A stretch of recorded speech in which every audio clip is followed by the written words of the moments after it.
Mureke twikomereze rero n'igice cya kabiri cya filime yacu, ngira ngo kandi iyi gahunda yo kubaha filime ebyiri ku munsi irimo kubaryohera hano ku nkuru yacu. Reba neza ko wakanze subscribe ubundi twikomereze n'igice cya kabiri. Barakwereka hano rwose umukecuru yari yishimiye agakobwa, ari kuvuga ati rwose uyu mukobwa kuva yabasha kubyara impanga, ati ndirengagiza yuko ari umukene, ubundi mwemere rwose ashyingiranwe n'umuhungu wanjye ari we Shaoye. Barakwereka muri ako kanya bahise babona abashyitsi, ndetse umukecuru uri hano arangije aravuga ati Shao hani, kandi barakwereka muri ako kanya ubanza nawe uyu ari uwo mu muryango wabo, kuko nawe urumva yuko afiteho izina rya Shao. Barakwereka muri ako kanya yahise azana ubutumire, ndetse aka gakobwa bari kumwe ntukibagirwe ni kakandi kari kuza mu nzozi z'uyu mukobwa, ndetse wibuke yuko aka gakobwa ni nako bashatse kuba bashyingira uyu musore ngo ni Shaoye, arangije rwose arakanga, aribwo yashakaga uyu nguyu bakabana. Barakwereka muri ako kanya umusore aho yatangiye kuvuga ati ariko agakobwa we, ati ibyo rwose ni ukuza hano urimo kurya wagira ngo wanyu ni waryaga, nta nubwo wakita ku bashyitsi bari hejuru yawe, ati wakabaye uri guha rwose icyayi uwo twakita nka musaza wawe mukuru. Barakwereka muri ako kanya umukobwa uri hano nawe yaravuze ati ariko se wamungane, ati ntabwo uri umukazana mushya muri uru rugo, ati ni wakabaye rwose uri kutwakira ndetse unatwitayeho. Umukobwa arangije aravuga ati se mwebwe inzu yo muteye muturutse, ubundi rwose muri kuza mumuka hano nk'imbwa, ibyo ngibyo ninde ubibatumye, cyangwa se hari uwababwiye ngo muze mudutumire? Umukobwa uri hano rwose ni umukobwa wiviriye ku cyaro, nta bintu by'imikino wamuzanaho. Barakwereka muri ako kanya aravuze ati ariko uzi ko Shaoye umugabo wawe, ati rwose amfata nka mukuru we. Umukobwa ati none se ngewe ibyo ngibyo kandi bimara iki? Barakwereka muri ako kanya umukobwa uraha yaravuze ati ngewe rwose, ati ngiye gushyingiranwa na Shao hani, ati ndetse kandi vuba aha ngaha Shao hani niwe uzatwara imitungo yose yo mu muryango wa ba Shao, ati rero wagakobwa rwose icyo gihe uzangira ku mavi. Barakwereka umukecuru byaramubabaje, arangije arahaguruka aravuga ati gute mwatinyuka kuvuga gutyo, ati kuva ryari se Shao hani asimbuye umuhungu wanjye Shaoye, ati kandi badahuje ababyeyi? Umusore uraharangije aravuga ati wa mugore we rwose, cyangwa se wa mupfakazi we, ati ejo bundi umugabo wawe yarapfuye, ati ikindi kandi papa niwe usigaye wo mu muryango wa ba Shao, ati rero papa wanjye kuva yaravukanaga n'umugabo wawe, ati niwe ugomba gutwara imitungo yose yo mu muryango wacu, ati wowe ntabwo wagomba kuyobora kandi uri umupfakazi. Umukobwa yahise ahaguruka n'umujinya mwinshi avuga ati uvuga ibindi ariko udatinyuka gukora kuri mabukwe, ati rwose udatinyuka gukora kuri mama wanjye. Umusore arangije avuga ati se we wagakobwe wanyweye iki? Yuko uyu mukobwa ni indwanyi, umujinya waramwishe rwose. Hano umukobwa ahita amukubita ingumi nziza cyane, ndetse agakobwa hano bari kumwe karangije karikanga. Barakwereka muri ako kanya na Shaoye yaraje hano asanga rwose umukobwa arimo kurwana imbere ya mama we, ntabwo abizi ko uyu mukobwa impamvu abakubise yari ari kubaziza yuko rwose bavuze umukecuru hano nabi, bamwita ngo ni umupfakazi rwose utagize icyo amaze. Umukobwa hano yaraje avuga ati serekera aho ngaho kwihwereza, ati maze urabona ngo ukubise nta n'imbaraga nshyizemo. Arangije arongera amukubita indi ngumi hano, umusore arakanguka. Barakwereka n'umukobwa yahise avuga ati sureba se, ati rwose yari arimo kwihereza nta kintu na kimwe yigezaho, ati rero mama, ati reka ngufashe rwose, ati mbagusohorere bareke gukomeza guteza ibibazo hano. Barakwereka umukobwa yabasohoye hano nabi, umukecuru arangije arikanga. Barakwereka umusore hano yitegereje uburyo umukecuru byamutunguye, arangije aravuga ati se aka gakobwa noneho ko gatangiye guteza intambara imbere ya mama. Umusore aza hano ngo agire icyo asobanura, avuga ati mama urabona nyine impamvu, ataravuga ngo impamvu, abona mama we ari gushimagiza umukobwa avuga ati yego urata mwana wanjye, ati rwose wagombaga kumpagararaho pe, ati uraruta iyi mburamukuru yanjye ngo ni Shaoye. Umusore arangije avuga ati ati mama uri kumushimira kubera yuko akubise umuvandimwe mukuru Shao hani? Umubyeyi uraharangije aravuga ati ugira ngo se ngo ameze nkawe w'imburamukuru, ati rwose wowe, ati sinzi n'ikintu umaze muri uru rugo, ati urabona umukazana wanjye arimo kumpagararaho akandwanira, mu gihe wowe rwose mba nazi iyo uri, ati uba uri hejuru iyo ngiyo ukareka abantu bakaza kumuhotera uko biboneye. Umusore arangije aravuga ati ariko mama urabizi yuko rwose ntanjye ndi umwana wawe w'igikundiro, ati oya, ati wowe se nyikubara nk'uwanjye, ati sinzi niba naranakureze, ati guhera uyu munsi umwana wanjye mfite, ati n'uyu nguyu ufanga wenyine niwe ngiye kujya nitaho. Umusore yatangiye kubona rwose umukobwa yazanye mu rugo iwabo nk'imikino, umukobwa atangiye kwinjira mu by'umuryango. Barakwereka fili ya mbere umusore yamuzanye hano, arangije aramubwira ati rero wa mukobwa we icara ahangaha manze nkubwire, ati rwose ntabwo ugomba kwinjira mu bibazo by'umuryango wanjye, ati mu bintu rwose twavuganye ibyo ngibyo ntabwo birimo, ati urabona ukuntu mama yatangiye kugukundara. Umukobwa arangije abona umusore asa nkaho byamurakaje, arangije aravuga ati rero ndabona usa nkaho warakaye, ati rwose nawe nakuzaniye ati twa macarons, ati kandi ndabizi ko udukunda cyane, ati se kandi nawe se washakaga kuza ngo tujye gusangira mama akakwangira, ati rero natukuzaniye, ati rekera aho ngaho kurakara. Umusore rwose yahise abona umukobwa uri ahangaha ntari birye, arangije afata utumacarons cyangwa se utwo kurya turi aha ngo akunda, atangira kuturya. Akamubwira ati ariko se nanone bariya ubundi kubera icyo wari ubakubise bari bakoze iki, ati nyine urumva ubwo ngubwo ntabwo nagombaga gutuma rwose bavuga mwabukwe nabi, ati nagombaga kubasohora kandi nabi, ati se kandi ejo tuzajyana mu kirori. Umukobwa atekereje aravuga ati ibirori by'abakire byange bikunde, ati haba harimo ibyo kurya bimeze neza, ati urumva nabuzwa n'iki kujyana nawe. Barakora feri ya mbere baje mu kirori, ikirori bajemo ni icy'abantu rwose hano baraye umukobwa yaraye akubise ndetse anasohoye mu rugo iwabo nabi. Umusore yakomeje yitegereza agakobwa disi uburyo kaba kishimiye ibintu byose ndetse nta n'ikintu kitayeho, agatekereza ati aho uyu mukobwa ubukwe bwa fake twakoze ni yaba yarabugize ubwanyabwo yarabugize serira. Kumbe barakureka wa mukobwa ngo ni Hosheng, ariko nanone tukaba twabonye uyu mukobwa ngo ni Hosheng yari inshuti y'uyu mukobwa ngo ni Fanga mbere, ndetse iri atari ryo zina yitwaga mbere, ahubwo iri zina asigaye yitwa ngo ni Hosheng ryari ry'uyu mukobwa ngo ni Fanga. Ariko uyu mukobwa akaba yaraje kwisanga rwose acuruza amafi. Barakureka muri ako kanya baje hano mu kirori, umusore aza kureba hano icyo kunywa ari buze gusangira n'uyu mukobwa ngo ni Fanga, mu guhindukira asanga umukobwa yamucitse yigendeye. Arangije aribaza ati se uyu mukobwa muri aka kanya kandi agiye hehe. Barakwereka hano rwose umukobwa uri aho ngo ni Hosheng we yari harimo kuza, abandi bakobwa bamutangara ati mbega ukuntu Hosheng asa neza kuri uyu munsi w'ikirori cye. Hosheng nawe akababwira ati rwose muhumure, ati ndibuze kugira igihe cyanyu namwe tuganire, ati reka manze njye kureba umugabo wanjye shaka ko dushyingiranwa. Uyu nguyu agiye gushyingiranwa nawe uyu mukobwa nawe n'uwo muri uyu muryango uyu musore ugiye kubana n'uyu mukobwa ngo ni Fanga. Uyu musore ari wo bita nde, ari wo bita Shaoye.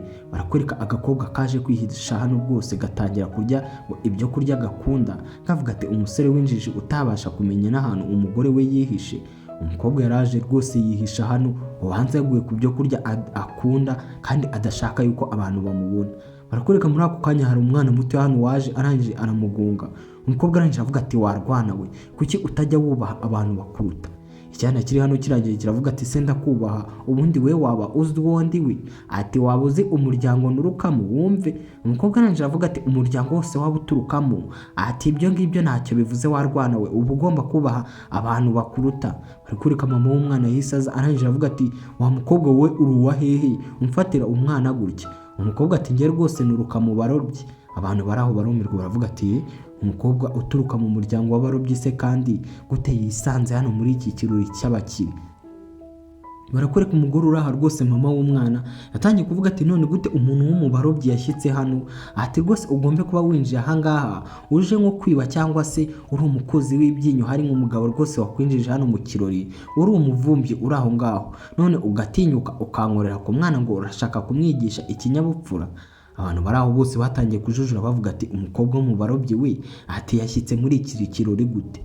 Barakwereka umukobwa hano rwose yakomeje avuga ati se none icyo waba uri cyo cyose ntabwo uba ugomba guha urwana rwawe discipline, ati umwana wawe ugomba kumuha discipline, ntabwo aba agomba kwitwara uko ashatse. Umugore arangije avuga ati ariko ubundi waba uzi uwo ndi we? Ati cyangwa waba uzi umuryango wacu icyo uvuze muri uyu mujyi? Ati twese buri muntu wese azi izina ryacu muri uyu mujyi. Ati gute rero wowe waba utanzi? Abantu baraho bose batangiye kujujura bavuga ati wa mongani, ati umukobwa wo mu barobyi isubu yashyitse muri iki kirori gutera? Ati kari agakobwa rwose bashake uburyo bagasohora. Umukobwa yitegereje abantu bari ahangaha uburyo bafite ubwiyemezi bwinshi, ndetse na cya cyana kikavuga ati wa gikobwa wamwaye, ati noneho ibeshe wongere unkureho. Umukobwa yaravuze ati warwana we, aturaze n'ikindi, ati rwose ahangaha ngombe kuba rwose ntagiye kuba dadi wawe ngo umuhane, ati ahubwo ndabona ngiye kukubera umukurambere, nahera ku babyeyi bawe mbahana kuko ndabona aribo bakwiriye guhanwa wumve. umukobwa rwose abantu bari aha ngaha baramubabaje uburyo bari kwitwara, avuga ati ubu nk'ubu nkawe wa mugore we ati koko uwakwigisha isomo. Umugore uri aha ngaha aravuga ati ubundi urinde utinyuka kumvugisha gutyo, agiye kumukubita umukobwa. Wibuke uyu mukobwa ni indwanyi, arangije amufata akaboko aramukanda. Twigarukire hano kuri uyu ngo ni Hosheng, barakwereka hano yari ari kumwe n'uyu musore ngo ni Shao Han bagiye gusezerana. Arangije aravuga ati Braja Dahan ati rwose banza ufate iki cyo kunywa. Ariko uyu musore hano ngo ni Hani akamubaza ati se none ubu guhera uyu munsi njye nawe dushaka twatangira kubana nk'umugabo n'umugore. Ariko uyu mukobwa uri aha ngaha ngo ni Hosheng ntabwo rwose yemera kuba umugore w'uyu musore ngo ni Hani. Yahise amuha icyo kunywa, arangije rwose atangira kumusinziriza ndetse ahita ahamagara n'ababodyguard abarinzi be, avuga ati rwose mundebere no kuri kamera ndetse mushakisha ahantu hose, ati rwose mumenyere aka gaposti gatoya ahantu kagiye. Wumve ubwo ari kuvuga uriya mukobwa ngo ni Fanga. Umusore hano yari yamuhize mu kirori cyose yamubuze, ndetse atangira kubona za macrons wibuka bazihuriyeho, ari uyu musore arazikunda ndetse n'uriya mukobwa arazikunda. Ahita atangira kwibuka uburyo umukobwa yamubwiye ati nakuzaniye rwose twa macrons ndetse bya biryo ukunda kurusha ibindi, ati se basi nibura urekeye aho ngaho kurakara.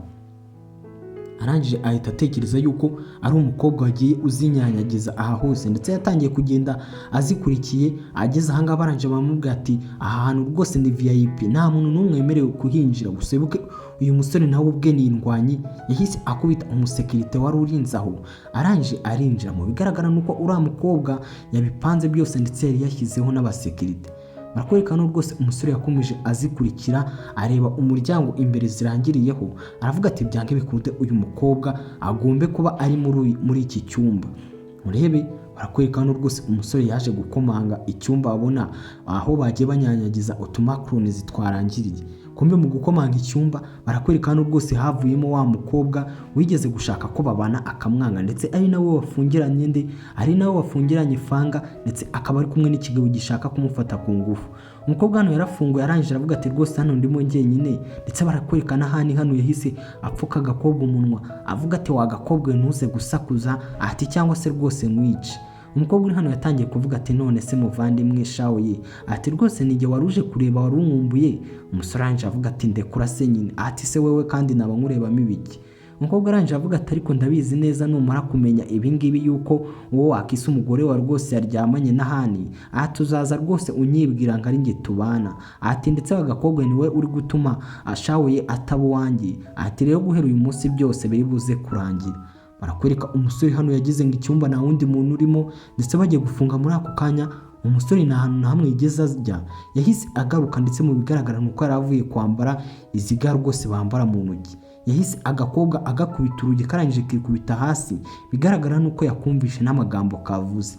Arangije ahita aza hano rwose, ndetse barakwereka uyu nguyu kandi yatangiye kuvuga ati ubwo boss wanjye yambaye ga, ati mu bigaragara rwose agiye kwica umuntu, ati kuko atinya yuko amaraso ajya ku ntoki ze, ati rwose buri gihe iyo agiye kurwana yambaraga.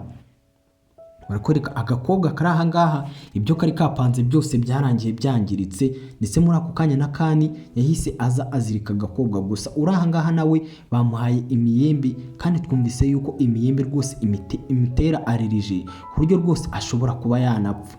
Barakwereka umukobwa yakubise umutwe hasi, ndetse nawe atangira kwibuka ibyabaye kera ubwo yari ari kumwe n'inshuti ye, ariko nanone ntabwo inshuti ye ayibuka neza, ndetse akibuka inshuti ye inamukandagira rwose. yamubwira ati ikintu cyonyine ushobora kuba wamfasha ni uko wamfasha rwose wagakobwa we ugapfa. Umukobwa arangije avuga ati ye, ati byose birasa nkaho mbyibutse. Umukobwa yakubise umutwe hasi, ndetse wibuka hari n'ibindi bintu bamuhaye rwose ngo birimo imiyembe, ndetse nanone ikaba imugiraho ikibazo. Umukobwa rwose hano yakomeje yibuka ibintu byinshi bigiye bitandukanye. Ese uyu mukobwa ngo ni Fanga mbere bataramuhanura ku manga ubundi yari mu ntoki? Mukurikire rwose hano muraza kugenda musobanukirwa. Barakwereka umukobwa hano yakomeje kugenda yibuka cyari igihe kimwe, ndetse yari ari kugenda imvura iri kugwa. Barakwereka aho ngaho hari n'abandi bantu bari bakomeretse. Umukobwa arangije aravuga ati ndakeka wowe ukeneye ubufasha bwanjye. Barakwereka umukobwa yahise yibona hano ari gutera umuntu ikaramu, avuga ati ye, ati se kandi naba narabaye umwicanyi, ati kera naba narindi umwicanyi. umukobwa ubwonko bwe bwaribagiwe agenda yibuka ibintu ibice bice, ntago akurura ngo yibuke neza ubundi amenye ngo ngiye nari mu ntoki. Barakwereka muri ako kanya uyu ngo ni Shawhani bari kumukubita bamumerera nabi, asaba imbabazi avuga ati Shawe ati ugiye kunyica, urabizi yuko ndi umuvandimwe wawe, ati ikindi kandi wakabaye wabimenye yuko bari banduze, ati ndakurahiriye n'ukuri bari banduze, ati rwose nta kintu na kimwe nzi cyajyaga mbere hano. Gusa umusore ahangaha yarakomeje aragikubita, ntabwo rwose ashaka kumva ibyo ari byo, ndetse umujinya wamurenze avuga ati wamuginga wowe ugatinyuka kuryamana n'umugore wanjye. Barakwereka muri ako kanya kandi yahise aza aramubwira ati ibyo ari kukubwira nibyo koko, ati rwose kuri kamera biragaragara yuko bari bamuroze. Barakwereka umusore hano yahise akuramo ga, arangije aravuga ati abangaba mu bakura ahangaha. Barakwereka muri ako kanya yahise ajya hirya arebe umukobwa rwose ubwonko yakubise umutwe hasi, ibintu birangije birivanga, ari kugenda yibuka ibintu ibice. Barakwereka muri ako kanya umusore akiza kumufata, umukobwa yahise ahwera asa nk'usinziriye, ndetse muri ako kanya kandi yatangiye kubwira umusore ati uwo mukobwa urabona adakeneye ubufasha bwinshi, ati rwose tumutware kwa muganga. Gusa akari ahangaha rwose ngo ni ka Hoshingi kakavuga ati sura mukobwa ko mbona ari kuvuga asinziriye, aho ni yaba akubise umutwe hasi akibuka ibyabaye kera, ati kandi yaba yibutse uwo yahoze ari we, ati ibintu bigaragara yuko byaba bindangiriyeho. Barakwereka muri ako kanya Shawe yaravuze ati wagakobwa wowe, ati rwose ibyawe ndibuze kubyitaho nyuma, ati ntabwo wakabaye watinyutse gukora ibi ngibi, ati ubikorera umugore wanjye. Barakwereka umusore yahise aterura umukobwa, ariko nubwo ibi byose biri kuba wibuke abangaba bari kubana kuri kontara. Barakwereka akangaka ngo ni ka Hoshingi kahise kamufata kavuga ati Shawe ati ndakwinginze rwose, ati ibi ngibi nanjye babinzanyemo nk'agatego, ati nanjye ntabwo nari mbirimo. Barakwereka rwose twigarukira hano kwa muganga, umusore rwose baje bamwirika ibyo umukobwa yariye, bavuga ati mu bigaragara nuko uyu mukobwa agira alerije ku miyembe, ati ndetse bari bayishize muri macaronizi ni nk'agatego bari bamuteze, bityo aza kuzirya, ati rero biraza gusaba yuko amara iminsi mikeya ari kuruhuka kugira ngo rwose ibyo yariye bimuvemo, ndetse umubiri we wongere usubirane imbaraga. Barakwereka umusore bamusize aho ngaho rwose kwa muganga, gusa akabona agakobwa hashize igihe kinini kadashaka gukanguka. Arangije aravuga ati aka gakobwa ko gakunda ibiryo uwagatega pome ku mazuru nkareba. Barakwereka agakobwa yagateze pome ku mazuru, kumva agakobwa kari ahangaha ubanza ari imitwe kakangutse, gakomeza kwigira nk'aho gasinziriye, katangiye rwose no kwasama. Umusore nawe yanga kugatamika avuga ati ariko se uri buze gukomeza kwirwaza kugeza ryari, ati kanguka. Agakobwa kabonye bakavumbuye rwose gahita gakanguka. Umukobwa arangije aravuga ati mukuri sinarinzi yuko wampangayikira, ati ariko nanone sinarinzi yuko uri buze kungeraho. Umusore arangije aravuga ati none mbwira, ati gute rero watinyutse rwose kugwa mwakara agatego kuriya mukobwa ngo ni Hoshingi, ati sinarinzi ko biriya bintu wabinkora, ko twe twajyanye mu kirori, gute watinyutse kunkwepa, ati ibintu wakoze wumvaga ari byo, ati iyo hagira ikintu na kimwe kikubaho wari kumbwira ngo iki. Umukobwa arangije aravuga ati se kandi yarakaye kubera yuko hari ikibi cyari kigiye kumbaho, ati se bishatse kuvuga yuko uyu musore yaba ankunda. Umusore kandi koko yarakaye, arangije akubita icyuma hasi aravuga ati wa mukobwa we, ati ikindi gihe uzongera gukora ibintu nka biriya, ati rwose nzagukata umushahara wawe. Agakobwa karangije karavuga ati rega narimbizi n'ubundi yuko uri buze kumbona, ati ndetse narimbizi yuko uriya mukobwa ari agatego yaneze. Barakwereka umukobwa yatangiye kwibuka ubwo uriya yazaga amubwira ati rwose tujyane hari ibyo nagutekeye, yagendaga avuga ati uyu muntu ko ejo namusohoye mu rugo nabi, ati rwose gute yaba ari kunyitwaraho neza. Umukobwa we azi ko ibyabaye byose bamuhoye yuko bariya yabitwayeho nabi, ikindi bamuhoye yuko kari agakobwa kashakaga kubana n'uyu nguyu Shawe. Icyo atazi nuko kari agakobwa kamwanze kuva na kera, ndetse ari nako kashatse kumwica. Barakwereka umusore yaravuze ati none we wamukurikiye kandi wari ubizi yuko aguteza agatego, ati nyine nagombaga kumukurikira, ati kubera yuko nari mbizi yuko ari wowe ashaka, ati rero rwose nagombaga kugenda nkagira mu gatego ke, bityo rero bikarangira umuvumbuye, ati ndetse ubu ngubu nawe arabizi yuko wamubonye kandi wabonye ibikorwa bye, ati rwose ntabwo arongera kukwirukaho mu buryo yiboneye. Umusore disi yabonye agakobwa kari ahangaha avuga ati agakobwa gute kemera kwitanga bakagatwara ahantu nka hariya rwose ku bwanjye. Umusore arangije avuga ati rero burya ikintu nkunda, ati rwose ntabwo ari macaronizi, ati ahubwo nkunda ikintu kizengurutswe n'umutuku. Umukobwa arangije aravuga ati ubwo se si pome arimo kuvugara. Umusore nawe ati wowe nta bindi bintu koko watekereza bitari ibiryo. umukobwa arangije aravuga ati ati ngomba kujya ntekereza n'ibindi boss. Umusore atunyise ngo iki? Ati nako mugabo wanjye. Ubwo ni umukobwa rwose ariko agenda amenyera kwita uyu musore umugabo we. Barakwereka umusore hano yaramubwiye ati rero ubutaha rwose nujya ujya gukora ikintu ati rwose ujye ubanza umenyeshe ati cyangwa se ibintu byanjye nawe bizabe bibi. Umukobwa arangije avuga ati rero atakira pome hano rwose dusangire ati rya wa gakobwa we ni wowe urwaye ati ndetse ni wowe rwose ugomba kwiyitaho.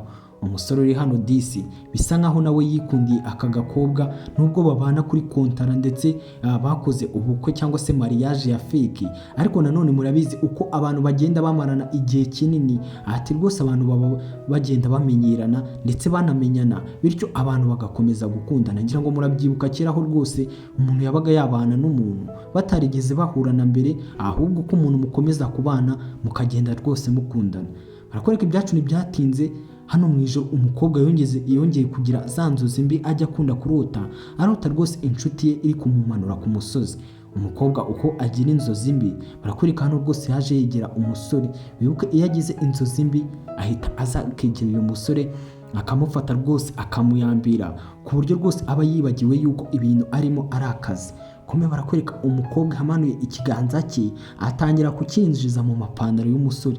Umusore atangira kugira ubwoba ndetse n'umutima we utangira gutera cyane. Umukobwa arisinziriye ntabwo azi ibintu ari gukora ibyo ari byo. Umusore uri hano rwose yatangiye kwegera inyuma gake gake avuga ati aka gakobwa kari kurota ibikira ati ko kari kumanura amaboko yako ku mapantaro yanjye karimo kurota ibiki. Umusore hano rwose umutima warateye vuba vuba aranje ahita ava mu buriri muri ako kanya ndetse agakobwa agasiga konyine. Umusore yaje hano yirukanka avuga ati mana yanjye ati kandi nibiki nari nkoze ati sinakizera yuko biriya bintu byari bimbayeho pe ati uriya mukobwa buriya nibiki hariya yari ari kurota. Ubwo ngira ngo namwe inzozi umukobwa ari kurota murazumva, ariko twe twabibonye ibyo umukobwa ari kurota ni ibyamubayeho igihe cyashize. Barakwereka hano rwose umusore yatangiye kwibuka avuga ati umutima wanjye hari undi muntu nawuhariye, ntabwo ngomba gutuma kari agakobwa rwose kawutwara. Gusa umutima we umuntu avuga yawuhariye ntabwo isura yayibuka, ahubwo icyo yibuka ni akamenyetso kari kuki kari ku ivi ry'uwo muntu. Ukurikira akantu ku kandi barakwereka umusore yagarutse hano rwose mu cyumba, gusa ka kantu ajya yibuka ku muntu wamutabaye barakwereka no ku ivi ry'umukobwa kariho, ariko ubanza uyu musore atarigeze akabona kubera rwose gutinya kureba n'amaguru y'umukobwa avuga ati umukobwa yiyorosoye ahubwo reka nongere mworose. Ubanza atarigeze abona ka kamenyetso k'umuganga aba ari guhiga umutabaye yuko kari kuri uyu mukobwa ngo ninde, ngo ni Fanga. Ariko se nanone wakibaza ngo uyu mukobwa ngo ni Fanga kuva ryari ari umuganga cyangwa se yabaye umuganga byagenze bite? Arakwereka feri ya mbere umukobwa hano rwose yaje kubatekera ibya mu gitondo, gusa mu bigaragara nuko uyu mukobwa ngo ni Fanga atazi ibintu byo guteka nubwo twabonye azi kubaga amafi. Barakurika no umukecuru yakomeje abaza umusore ati uriya mukobwa ibintu arimo nibikira ati buriya arimo guteka cyangwa arimo kwitoza ibintu by'uburozi n'ubupfumu. Umusore arangije avuga ati mama ati rwose reka dutegereze ati turaza kubimenya nyuma cyangwa se turaza kureba ibiryo yatetse. Agakobwa kakabyihumuriza, gusa umukecuru yumiwe rwose. Kumbe barakwereka umukobwa hano yabazaniye ibiryo bisa umukara byose byashiriye neza neza, gusa baraha banze kumuseka rwose kugira ngo umukobwa atagira ipfunwe. Gusa umukecuru rwose uko akora ku biryo byose biraha byose birasa umukara neza. Umukobwa arangije avuga ati nyine ibi biryo bishobora kuba bisa nabi atari ko nyine mwimbere. Ajya kubona abona umukecuru abiriye haraciye ati nyine mwimbere ati birabishye. Umukobwa gusa yashakaga kuvuga yuko ibiryo biri aha ngaha biryoshye. Umukecuru arangije avuga ati yewe ati ibi biryo byawe sinzi ukuntu bimeze ati reka ngerageze umugati ndebe. Gusa umukecuru atarawuryaho umusore yarawufashe awukubita ku isahani hano, isahani irameneka. Bivuze ngo umugati uri aha ngaha umukobwa yatetse ukomeye kurusha ibuye. Umukecuru yavuze ati rero wa mukobwa ati rwose muri urugo hari abakozi benshi ati rero rwose ndakwinginze mwana wanjye ibintu byo guteka biharire abakozi ati rwose ushobora kuba uri hano nubwo nta kindi waba uri gukora ati ariko ukaba uri hano ati ndetse umugabo wawe shawe ati igihe nikigera rwose azakujyana ku kazi nawe ujye gukorera kuri kampani. barakwereka umukobwa aravuze ati sobu bari bazi yuko utuzi twinshi tutahozeho ku isi, ati ngiye ntabwo nakicara mu rugo, ati igihe rero rwose umugabo wanjye arimo guhiga amafaranga, ati nanjye ngomba kuza hano rwose nkaba ndi guhiga amafaranga yo kongera kuri wa mushahara amemba, ati wenda wabona ukwezi kugiye kugera nigereje nko mu bihumbi za 600. urebe umukobwa uranga rwose we ibintu byose aba ari kubibarira mu mafaranga, gahunda ye rwose ni amafaranga nta kindi cyamuzanye. Yatangiye yo kujya gutoragura ibicupa cyangwa se ibintu by'ibyanda mu muhanda, kumwe rwose batoragura amacupa bakongera bakajya kuyagurisha. Nakwereka muri ako kanya umusore yari ari hano ku kazi yibaza atari ko se umugore wanjye ari hehe, ati wamenyera ariko numvise yuko atari mu rugora. Umusore uri ahangaha ngo ni Kani arangije amubwira ati none se ntabwo ufite nimero ze za telefoni wamuhamagaye ukamubaza ahari. Umusore arangije avuga ati se uragira ngo muhamagare buri kanya naho ngewe rwose ndimo guteretana nawe? Kani uri ahangaha rwose yitegereza boss we arangije avuga ati yewe uracyari wa wundi pe. Barakwereka muri ako kanya Kani akireba kuri telefone ye yabonye hano rwose kuri konti zabo hano amafaranga ari kugenda yinjira, bavuga ati se aya mafaranga nayo umukobwa arimo gukoresha, ati rwose ndabona ari kugenda aza mu byiciro bitandukanye. Arangije avuga ati shawoye, ati rwose ntabwo wabyizera, ati umugore wawe biragaragara yuko ari kugenda afata ibicupa byajugunywe bitagikoresha akabitwara rwose akajya kubigurisha, kuko tubonye hano hinjiye amafaranga ndetse yakorewe n'umugore wawe. Kumbe barakwereka agakobwa kiriwe mu kazi ko kugenda gatoragura ibicupa ndetse n'ibintu by'ibyanda ariko nanone bigurishwa kakajya kubigurisha. Barakwereka muri ako kanya aho kaje kubigurisha bigaragara yuko nayo ari company gusa nanone iherereye mu mitungo yo ku mugabo wako ari we Shawoye. Barakwereka muri ako kanya hari wa wundi ngo ni Hani ndetse wagerageje kuba yafata uyu mukobwa ku ngufu, hari na kagakobwa ngo ni Hosheng twabonye ariko nanone kagiriye nabi uyu mukobwa ngo ni Fanga, ndetse tukaba twamenye yuko n'iri zina kitwa ngo ni Hosheng ryari ry'uyu mukobwa ngo ni Fanga, ndetse aka gakobwa ko mbere kitwaga Yingi.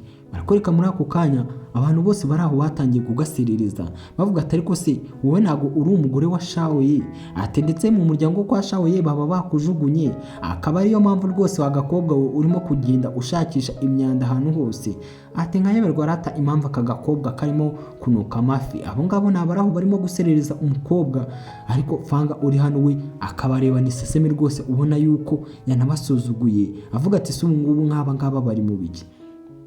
Barakwereka kumbe na kagakobwa kigeze kuza iwabo kaka ibihumbi 500 ndetse kavuga yuko umuvandimwe w'uyu mukobwa gatuburiye, katangiye kuvuga ati rwose umuryango wabo bose byarabacanze, ati umuvandimwe we n'umutubuzi, ati none naka gakobwa dore byagacanze karimo kugenda gaturagura imyanda ku muhanda, ati ibyo kuba agakuzi kamenyu ati byaragacanze rwose, ati nago kakibonye amafaranga. Barakwereka umukobwa yaje n'umujinya mwinshi yegera akangaka karaho ngo ni Hosheng kanje karatekereza ati se yaba yaributse ibyabaye akaba aje kunyica.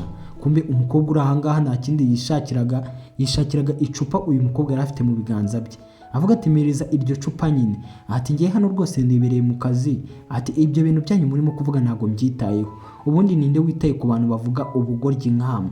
Umukobwa arangije aratekereza ati n'ubundi namenye yuko kera nari umwicanyi, ati reka munge rwose aba bantu bari ahangaha naza kubica. Umukobwa yibutse inzozi cyangwa se yibutse ibintu byamubayeho kera nabi akurikije n'ibyo ahora arota mu nzozi, atekereza yuko kera yari umwicanyi. Urebe barakwereka muri ako kanya umukobwa agishyika ku ruhande, Hani rwose yashatse kumubwira nabi ndetse ahita afatwa n'ibintu utamenya ibyo ari byo, atangira guhumeka insigani hano. Abantu barose baribaza ati se kandi President Hani abaye iki? Ubanza hano umukobwa yaje ariho uyu musore ngo ni Hani ayobora, wibuka nawe ni wo mu muryango kwa Shawoye. Barakwereka rwose hano batangiye kwibaza ati se kandi abaye iki? Ati ntago ari guhumeka neza, ati mwese muzane ubufasha hano turebe yuko hari icyo twakora. Umukobwa arangije yitegereza umusore uri ahangaha uburyo ari kubura umwuka, ndetse ahita atangira kugenda avuga uburyo umubiri we urimo gukora ndetse n'ibice byose by'umubiri birimo gukora.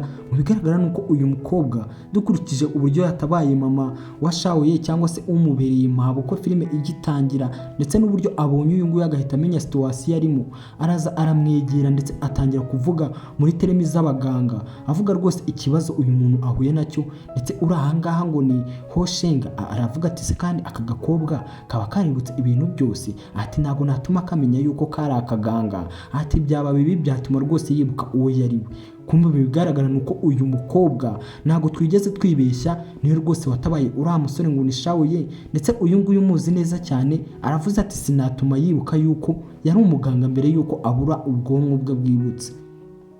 Umukobwa yabajije abaraharangije avuga ati none se nta bufasha bw'ibanze buhari cyangwa se nta bikoresho mukoresha rwose mu bufasha bw'ibanze? Abonye barimo kumutindira ndetse ahita avuga ati uyu muntu nta gihe kinini aramara atarimo guhumeka. Yahise afata ikaramu araza hano ayimukubita mu ijosi, ndetse ahita akuraho agaporoporo kugira ngo rwose umwuka uce hehe, umwuka uce mu giporoporo cy'ikaramu. Bigaragara nuko uyu musore rwose hano yari agize ikibazo cy'ubuhumekero. Umukobwa atangira kuvuga ati singaho ibyo navuze ngo ndi umwicanyi birangiye nishe umuntu, ariko nanone amukubita iyi karamu yari arimo kumutabara, ndetse avuga ati uyu muntu yagize ikibazo cy'ubuhumekero. Abari aho bose batangiye kuvuga ati si twabivuze, ati uyu mukobwa rwose mureba aha ngaha ngo ni Fanga, ni umwicanyi. Umukobwa nawe yatangiye kwibuka kuko ibi bintu yigeze kuba yanabikoraho na mbere, akomeza avuga ati se koko naba ndi umwicanyi? Ese uyu mukobwa byanyabyo yaba ari umwicanyi cyangwa yaba ari we mukobwa w'umuganga wigeze gutabara Shaoye, ndetse akaba ari nawe mukobwa Shaoye yihebeye akomeza avuga ati bamunshakire rwose na wundi muntu nzabana nawe atari uriye. Ese biraza kugarukira he iby'uyu mukobwa? Mureke dure mu gice cya gatatu. Bye bye, hasta la vista.